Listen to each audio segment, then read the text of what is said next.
Hello students, good morning everyone. As you are knowing it, that your exam schedule has came already and your second sem exam will be starting from 21st August to 11th September 2021. Then after 2 to 3 weeks, your first sem exams will be conducted. Both will be conducted in MCQ pattern only. In the last class, your fire insurance unit was completed and even 5 marks problems has been solved in it. So if you have not check it, then go and check it. So today we will be studying one more new unit, that is consignment. So this chapter will be basically covered in two Google Classroom. So this is the first part. Okay. So let's start with the first slide. Okay. So first we'll go towards the meaning. So what exactly the meaning of consignment means? Consignment means sending or forwarding goods to an agent to be sold by him on commission basis. Okay. So the word is there, agent means it means there are two persons involved. Clear? One person is sending or forwarding goods to an agent. Okay, to be sold by him on commission basis. So here two things you should keep in mind. Consignment means sending or forwarding goods to an agent. Okay, to be sold by him on commission basis. Yeah, on commission basis the agent has to sell the goods. So this is the meaning of consignment. So here also two parties are involved, that are consignor and consignee. Okay, keep in mind in consignment there are two parties are involved, that is consignor and consignee. Okay, so who is a consignor? Consignor is a person who sends goods to consignee to be sold by him on commission basis. Clear? So who is a consignor? Consignor is a person or a party who sends goods to consignee to be sold by him on commission basis. So now who is a consignee? Consignee is a person who receives goods. Clear? So consignor is sending and consignee is receiving. So consignee is a person who receives goods sent by the consignor to be sold on commission basis. Clear? In simple term, who is agent here? Agent of consignor is consignee. Clear? So it in simple term, consignment means what? Consignor is sending goods to consignee to be sold by him on commission basis. That's it. It's called as consignment. Clear? There are two parties involved, that is consignor and consignee. Consignor is the person who sends goods to consignee. Okay, and consignee is the person who receives goods sent by the consignor to be sold on commission basis. Clear? Okay. So here there are two methods involved. Okay, method of accounting. First is cost price method and one more is invoice price method. Okay. So in this chapter we will covering the cost price method, and then part 2 will be based on invoice price method. Okay. So first we will cover cost price method. Okay. So what are the necessary accounts to be open? Clear? So some accounts are required to be open. So here there are two parties involved. They are consignor and consignee. Clear?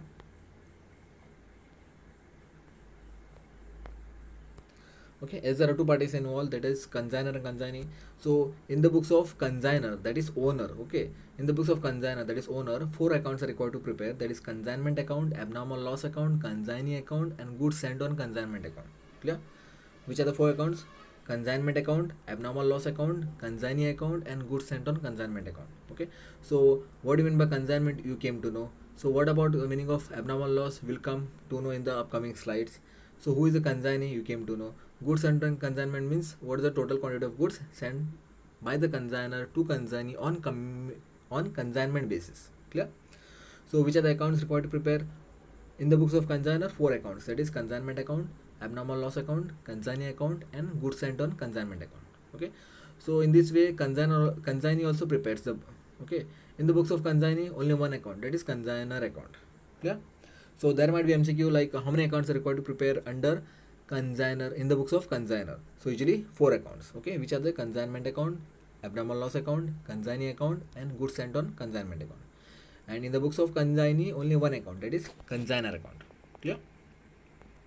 Okay. So next is the types of losses. Okay, so usually there are two types of losses in consignment. Clear?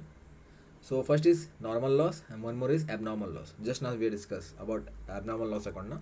So you'll come to know what exactly the meaning of abnormal loss. So first we'll move towards normal loss. Okay.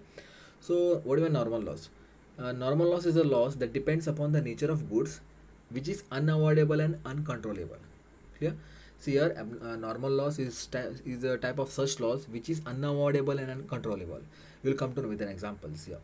Example, loss in weight. For example, okay, uh,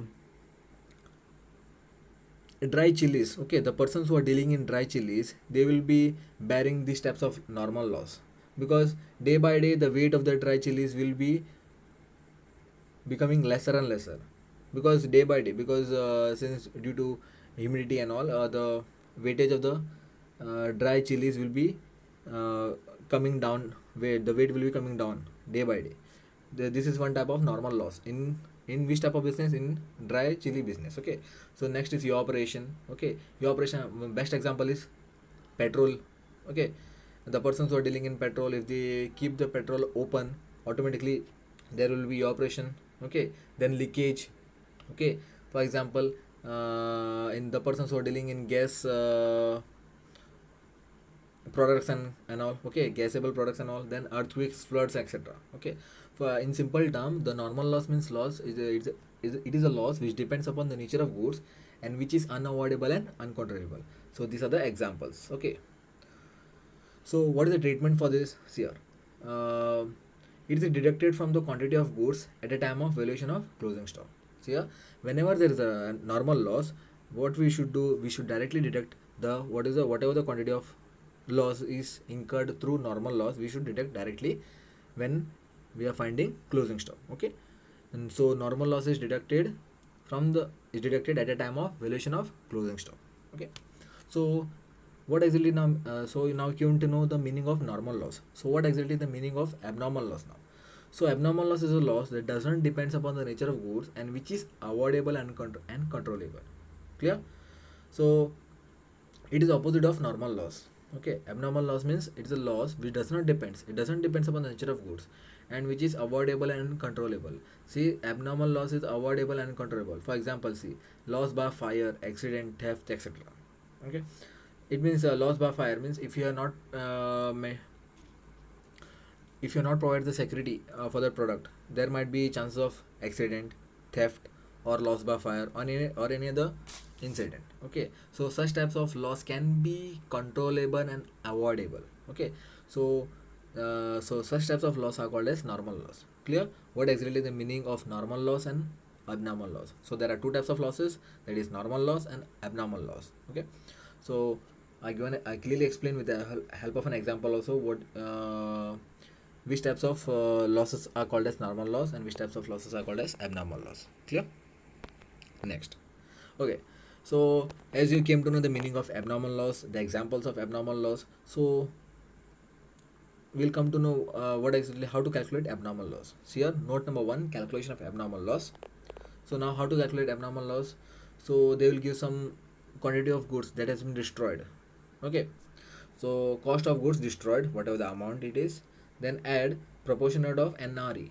So what exactly the meaning of NRE means? Non-recurring expenses. Okay, so proportionate of NRE by consignor. See here, whose word is there? Which word is there? Consignor is there. Okay, so NRE by consignor. So formula is NRE, that is non-recurring expenses, into goods destroyed divided by goods sent. Okay, NRE means non-recurring expenses. Okay, then goods destroyed means how much quantity of goods has been destroyed. Okay, then goods sent. Clear? So how to calculate abnormal loss?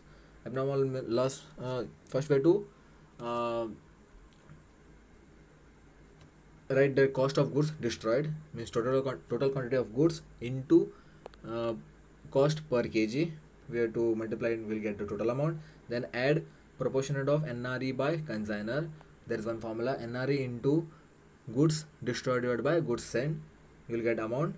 They have to add it to get the abnormal loss. So in this way you can calculate abnormal loss. Okay, so there might be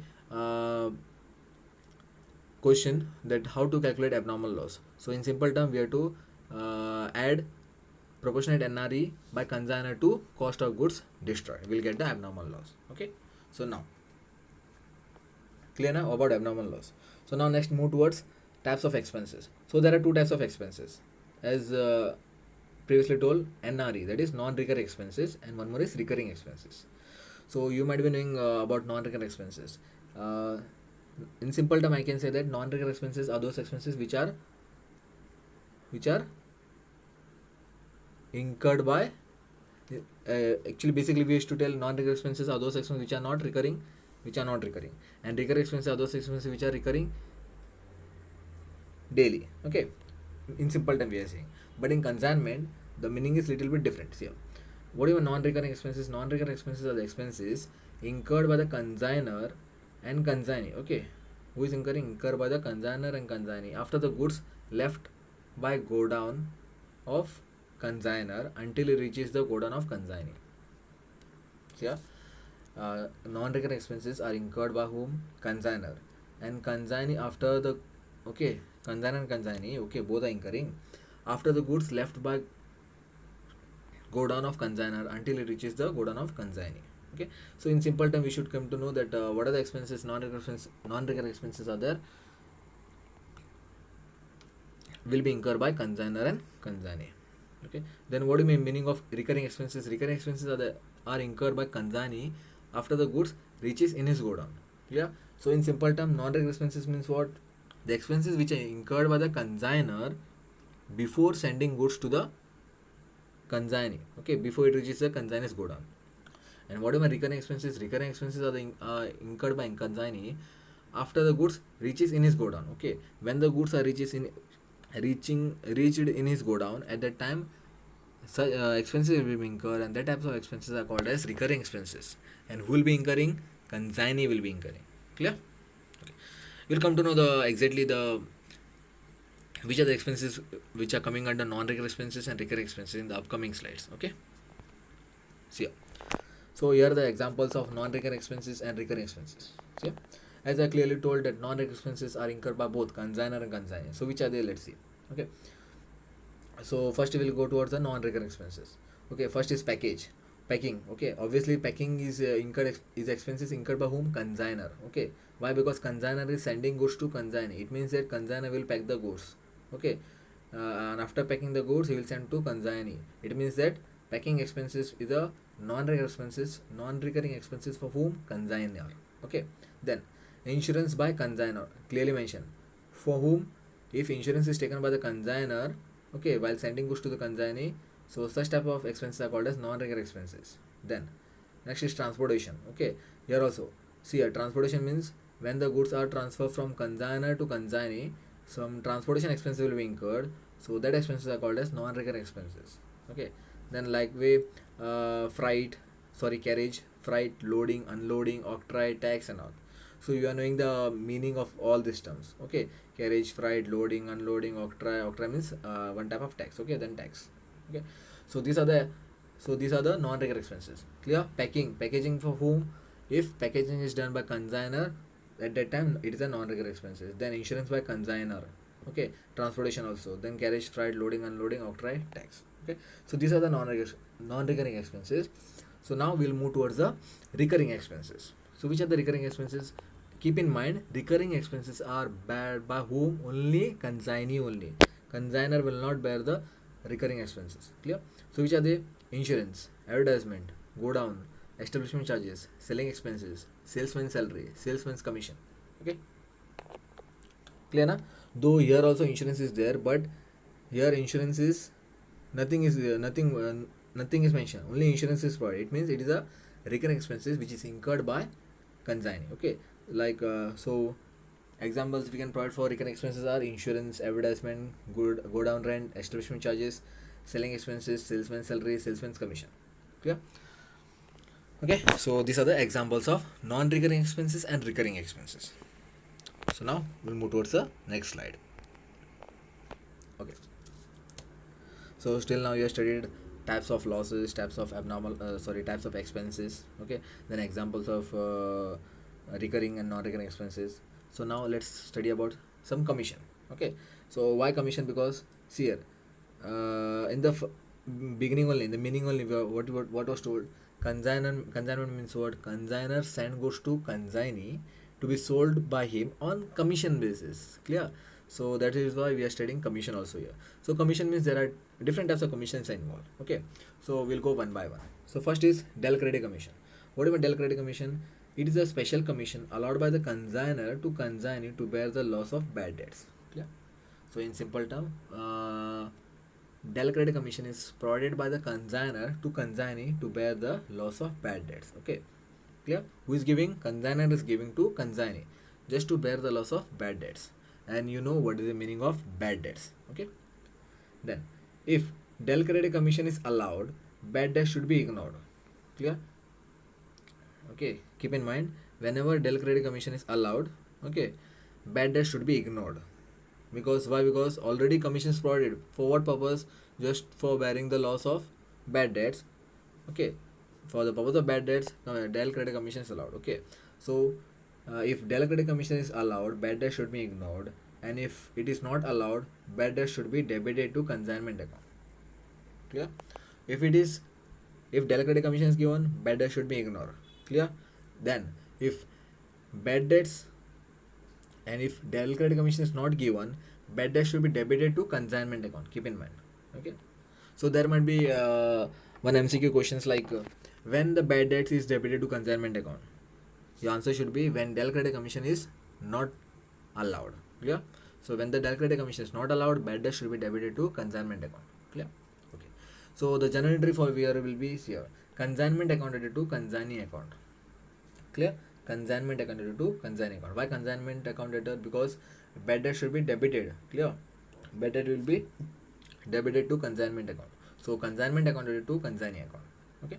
So clear what is the meaning of del credit commission. So this is one type of commission which is provided by the consignor to consignee. Okay. So now let's move towards the overriding commission. Okay. What is overriding commission? It is the extra commission allowed by the consignor to consignee to push up the sales. Clear? It is calculated on total sales. Clear? So both these commissions, have you noticed, both these commissions are provided by the consignor to consignee only. Okay. Okay. Who is giving? Consignor is giving. Okay. So now what exactly, for what purpose overriding commission is provided?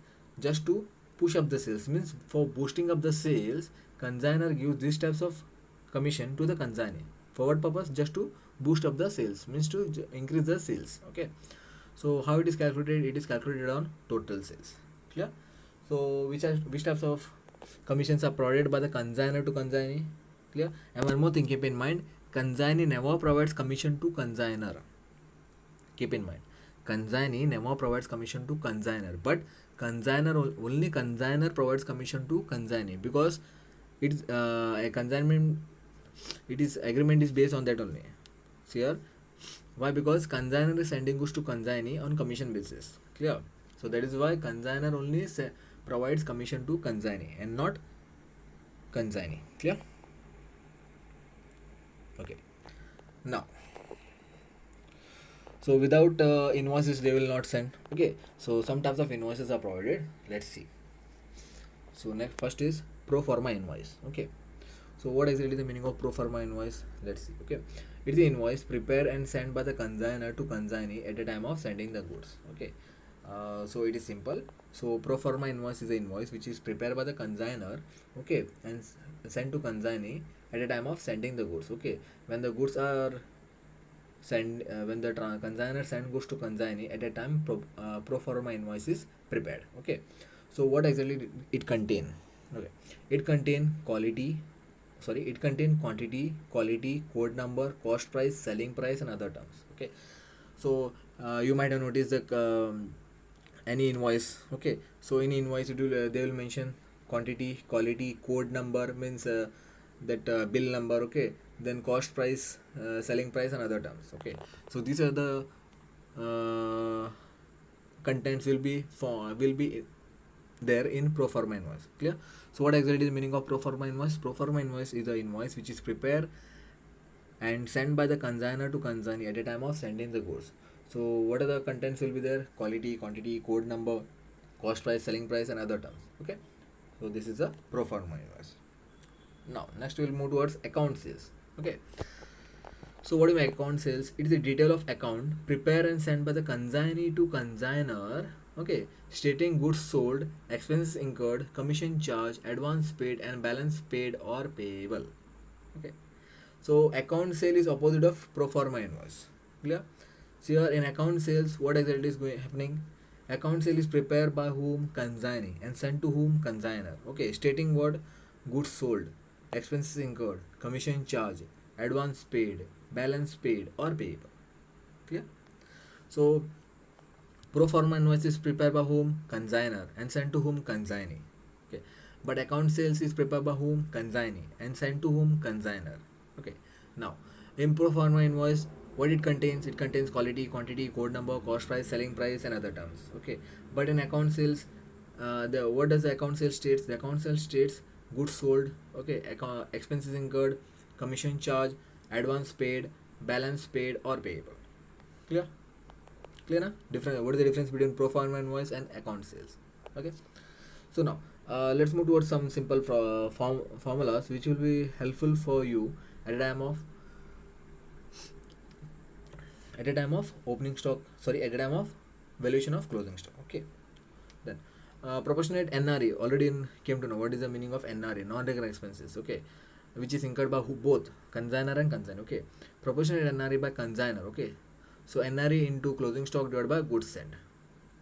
Okay, then proportionate NRE by consignee. Here also NRE divided by goods received into closing stock. So now one thing, see, in whenever proportionate NRE by consignor is to be prepared, NRE into closing stock divided by goods sent. Why goods sent? Because consignor is sending the goods. For that purpose, we are taking goods sent. Okay, but in place of consignee, we are taking as goods received. Why? Because consignee is receiving the goods. Okay, consignor is sending, so because of that we are taking goods sent. Consignee is receiving, so because of that we are taking goods received. Clear? So these two formulas very useful for at a time of valuation of closing stock. Okay. So now let's move towards next slide. Okay, so now we study some differences. Okay, there will be upcoming many differences with there. So first we'll study the differences. We already study in the previous slide only what is the difference between pro forma invoice and account sales. Okay, we'll study in details. Okay, so first difference is here, pro forma invoice is prepared and sent by the consignor to consignee. Okay, as you know, but account sale is prepared and sent by consignee to consignor. Okay, opposite.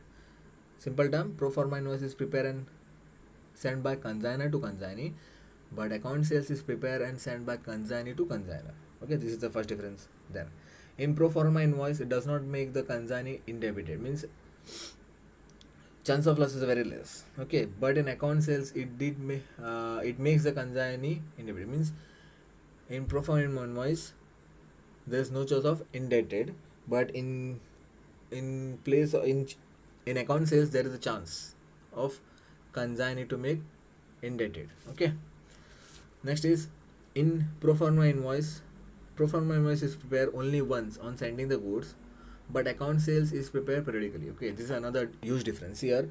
Pro forma invoice is prepared only once at the time of sending the goods, but account sales is prepared periodically. Okay, periodically.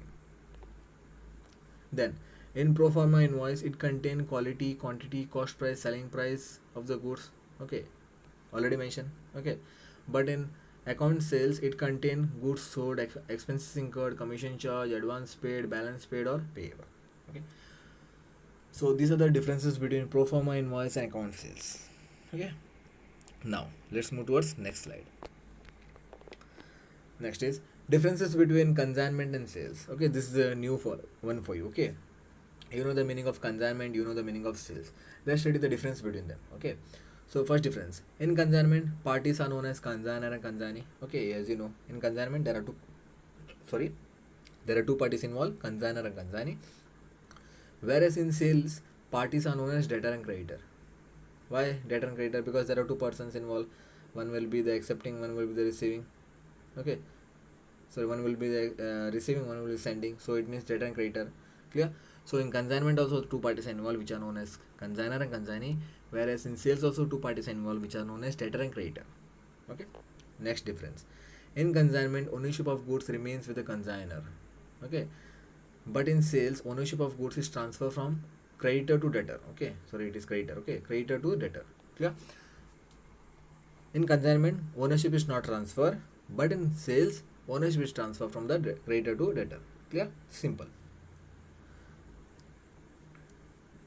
Next difference, in consignment expenses incurred are borne by whom? Consignor, whereas in sales expenses incurred are borne by purchaser, that is debtor. Clear? So Though ownership of the seer in consignment, ownership of the goods is remains with whom? Consigner. It means that expenses will be incurred by whom? Consigner only. Clear? Clear na? So in consignment, expenses are incurred by whom? Expenses are borne by whom? Consigner.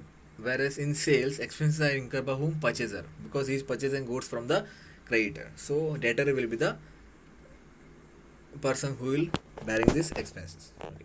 The last difference is in consignment, risk is concerned with consigner only, whereas in sales, risk is concerned with debtor only.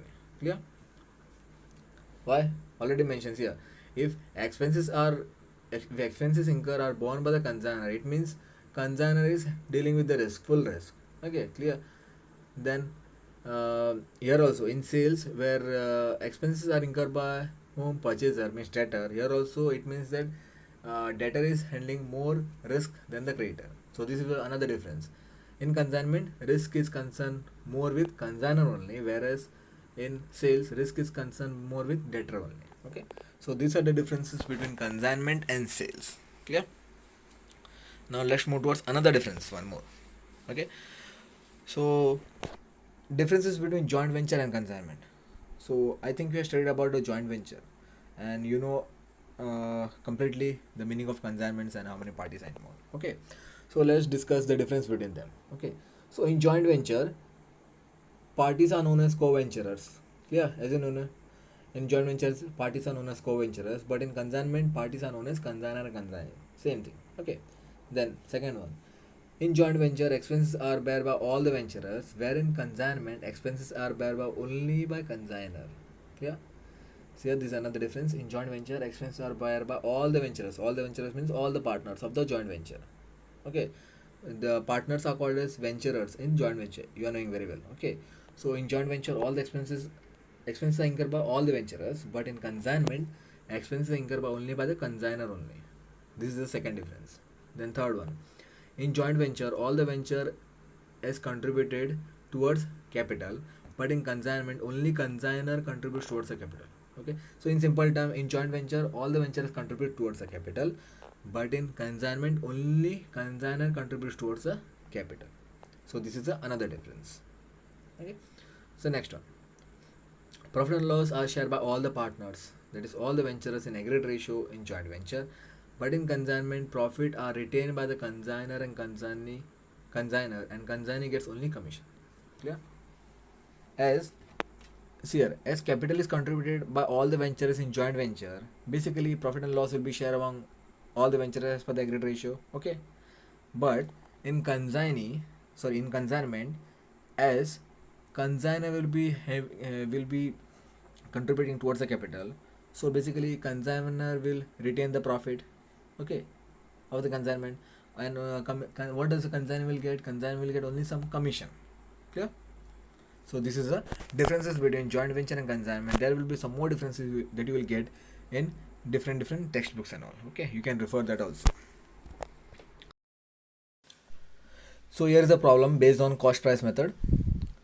Mr. Prasanna consigned 20,000 kg of groundnut oil to Mr. Iyer at rupees 50 per kg. Expenses incurred by Mr. Prasanna rupees 30,000 for freight and 10,000 for insurance.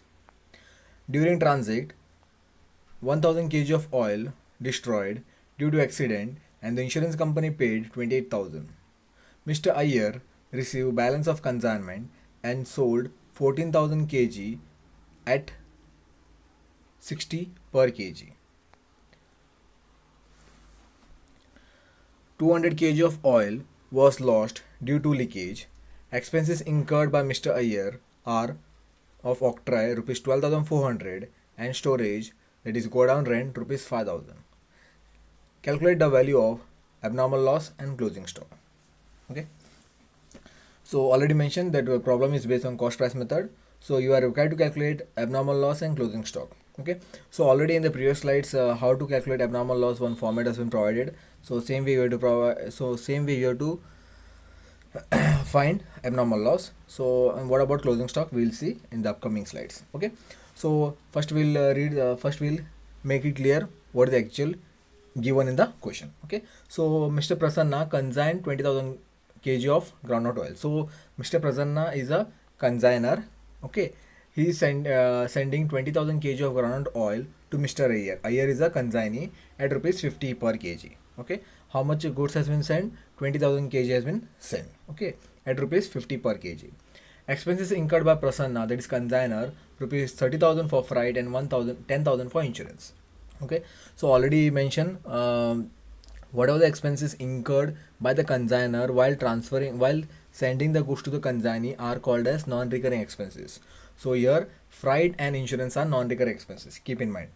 Okay. During transit means during traveling, 1,000 kg of oil was destroyed due to accident, and insurance company paid 28,000. Okay, so while traveling, 1,000 kg of oil was destroyed due to accident. Okay, so 1,000 kg of oil has been destroyed due to what? Accident. Accident means it is a abnormal loss, means it the loss which can be controllable. Okay, so 1,000 kg of oil has been destroyed, and the insurance company paid them 28,000. Okay, then Mr. Iyer received the balance of consignment. Balance of consignment means out of 20,000, okay, 1,000 was destroyed, so balance was received means 19,000 was received. Okay, and sold 14,000 kg at rupees 60 per kg. Okay, the Mr. Iyer is selling 14,000 kg at rupees 60 per kg. Okay, 200 kg of oil was lost due to leakage. Okay, so now 200 kg of oil was lost due to leakage. Okay, this is normal loss. Okay, this is after receiving the goods by the consignee, this has been received, so it is called as normal loss. Okay, expenses incurred by the Iyer of rupees octroi 12,400 and storage, that is go down rent 5,000. Okay, calculate the value of abnormal loss and closing stock. Okay, so now what about this expenses incurred by Mr. Iyer? So whether it is a octroi is a non-recurring expenses or recurring expenses. For kind information, octroi is a non-recurring expenses, and storage or go down rent means it is a recurring expenses. Why? Because we have to pay monthly. Okay, but octroi is only one time whenever you are receiving the goods. Okay, so you are required to calculate abnormal loss and closing stock. So first we'll calculate abnormal loss, then we'll go to the closing stock. Okay, so here's the calculation. Calculation of abnormal loss. Cost of oil destroyed, already mentioned. During transit, 1,000 kg of oil was destroyed due to accident. Okay, so the cost of oil destroyed 1,000 kg at rupees 50. See here, at rupees 50. Okay, so 1,000 kg into 50, that will be 50,000. Okay, then add proportionate of NRE by consigner. NRE means non-recurring expenses.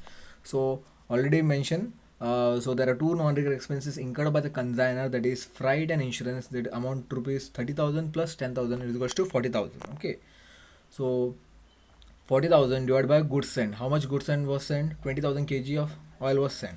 So 20,000 into goods destroyed 1,000. Okay, so 40,000 from where? Non-recurring expenses divided by goods sent into goods destroyed. Clear? So 40,000 divided by 20,000 into 1,000. So the answer is 2,000. Okay, so therefore the abnormal loss will be 50,000 plus 2,000 will be 52,000. Clear? This is simple, na? Calculation of abnormal loss. What we should do first, we have to calculate how much oil has been destroyed. Then we have to add proportionate NRE by consigner. So we will get the final answer for this. Okay, so now we will move towards calculation of closing stock. Okay, so calculation of closing stock, we are required to prepare one statement here. It contains 3 columns: particular, quantity, amount. Okay, so now first will be cost of oil sent. Okay, so how much quantity of oil was sent? 20,000 kg of quantity of oil was sent at rupees 50. So in quantity column 20,000. Okay, amount will be 20,000 into 50, 10 lakh. Clear? Cost of oil sent, 20,000 kg of oil was sent at rupees 50. So in quantity column 20,000. Okay, in amount column 10 lakh. Okay, from where 10 lakh is coming? 20,000 into 50. Okay, then add NRE by consigner. So what is the NRE by consigner? NRE of consigner was 40,000, already mentioned. Okay, 30,000 plus 10,000. So therefore we have to add NRE by consigner in amount column 40,000. Okay, then NRE by consignee.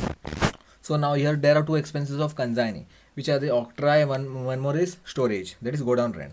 So octroi is a non-recurring expenses and storage or godown rent is a recurring expenses. So we are required to take only non-recurring expenses. So NRE by consignee is 12,400. That is octroi. Okay. So we have to add this. So what is the total quantity? Total quantity will remain same, 20,000. Okay. Then what is the amount? 10 lakh plus 40,000 plus 12,000. Amount will be 10 lakh 52,400. Okay. Now, less abnormal loss. So during transit means during traveling, some quantity was destroyed. That's called as abnormal loss. Okay, due to accident. So abnormal loss is how much? 1,000. Okay, 1,000 kg of oil was destroyed. So in quantity column, 1,000. We already calculated the abnormal loss amount. So what is 52,000? It's required here. See here, 1,000 oil was destroyed. Cost of rupees 52,000. 52,000. Yeah. So we have to deduct abnormal loss from the total quantity. Okay, that is 1,000, 20,000 minus 1,000 will be 19,000. Then here 10 lakh 52,400 minus 52,000 will be 10 lakh 400. Yeah, less abnormal loss. So see here, 200 kg of oil was lost due to leakage. This was a normal loss. So less normal loss 200. So for normal loss amount will be nil. Okay, so it will be nil. So the final quantity remaining is 18,800 the quantity, and that value will be 10 lakh 400. Okay. Now this was the total quantity remaining. So how to find the closing stock now? We know the total quantity remaining. Okay, and we know the sold quantity also here. Therefore the closing stock will be 18,800 kg minus 14,000 kg. From where 14,000 kg is coming here? Mr. Iyer received balance of consignment and he sold 14,000 kg, means 14,000 kg was sold. It means remaining quantity will be the closing stocks here. As per the table, we came to know that remaining total quantity is 18,800 minus 14,000 sold. So what is the remaining stock? 4,800. So 4,800 kg is the closing stock. So how to find the closing stock value here? See here.